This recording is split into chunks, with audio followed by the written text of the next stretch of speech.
Morning. Hey. Sun is up. Well, it's coming up. And I am headed to the bank. I got to talk to my kids last night. I finished up my last field hockey game. No one was injured this time. All the girls stayed 5. But that's my job. My job is not to babysit little Susie or little Johnny. It is to make sure that they are safe. I'm not there to love them. I'm not there to cuddle them. We do have fun, but my job is to make sure that all of the parents conduct themselves in a professional manner, and the coaches, and to make sure that those kids have fun and that they are safe. And with that, it got me thinking about this story that my dad and how he was a protector, and what he did one time. Tell somebody, I'll give you all the ass you want. I was young, probably 11, 12. My brother was really young, and my sister was young. She's 2 years behind me, so she was 10 or something. We didn't have a lot of money. I think, if you go back through the videos, you'll see that. But this was a big deal. My dad had saved up enough money to take us bowling. I'd been bowling once or twice with the church, but there was no bowling league. We didn't have money to do a whole bunch of stuff. We sold apples on Sunday, went to church on Saturday, and we do chores to survive, make money throughout the week. So my dad had saved up enough money to take us bowling. I don't know where my mom was. I think she was working. I think she was at the hospital that day. So my dad said, hey, I'm going to take the kids bowling, and, we should have a good time. They've never been bowling. I want them to experience this. So we went. This is why I keep talking about Alabama, because Alabama and the South and everything, it's different.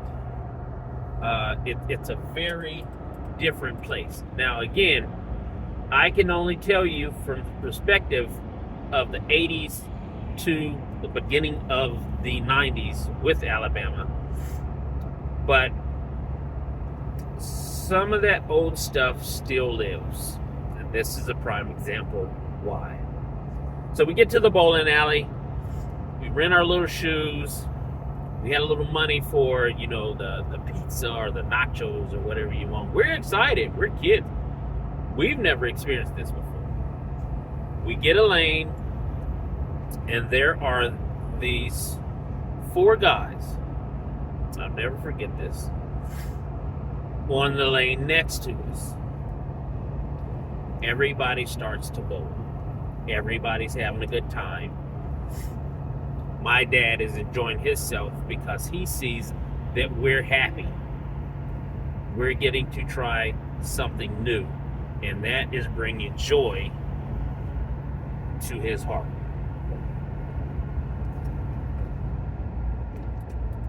And what ends up, hold on, I got this cop up here. And what ends up happening is we start to bowl. Grab our ball. Everything is going good. We're having a good time. And my sister went in front of, she went to start bowling, and there was a guy that was bowling right next to her. We don't know the rules and the etiquette of this. So she throws the ball at the same time as the other guy. Other guy gets mad because he wasn't a good bowler, to be honest. It's like his first time too. And so he gets upset because she threw the ball at the same time as him, and he couldn't he didn't bowl a strike or whatever he was supposed to bowl. My dad explained, hey, I apologize about that. You know, this is their first time bowling. So, you know, please forgive them. They don't even say, okay. What they end up saying is, well, you need to get your kids under control. Basically, he's like, you need to get your little nigglets under control. All right, sir. I understand. I understand. No problem. I think my brother did it once, and maybe my sister did it another time. We're just excited to go bowling. We see the pins drop. The little lifter things that hold them comes up, and we're ready to go again.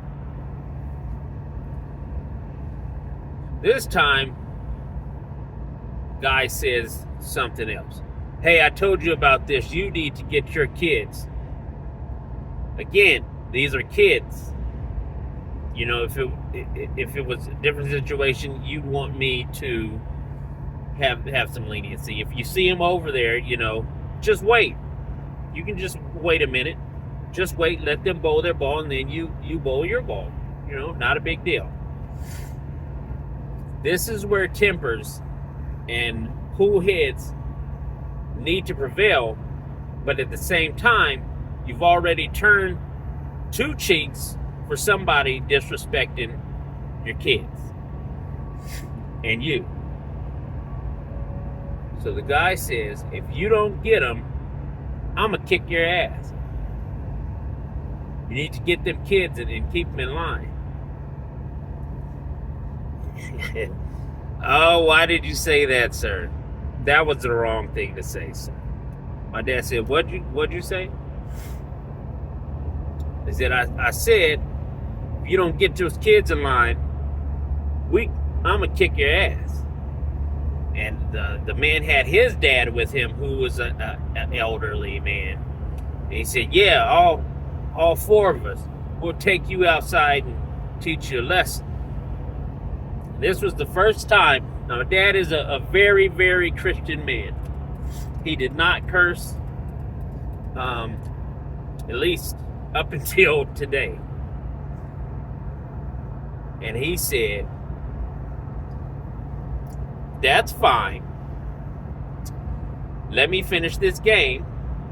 We can go out back, and I'll give all four of you as much ass as you want. Oh, mercy me. Oh no, well, this was not what they expected. It's four of us. Doesn't matter to me. Come on outside. You want to go? You disrespected me now. You want to see what you got? You and the old man. I'm going to knock the old man out first. I'm going to knock the old man out first. Needless to say, they didn't want any parts of my dad. You know, I haven't described my dad. My dad is 6 foot. At this time, he was about 200 pounds. If I remember correctly, probably had about 15 to 19% body fat. Did not know that he was a disabled vet at that time. Everyone just thought it was a temper problem, but he did not start this. He never started anything. They saying, I'm gonna finish this. What ended up happening was they got so scared and balls sucked up in their stomach, they went to tell the manager.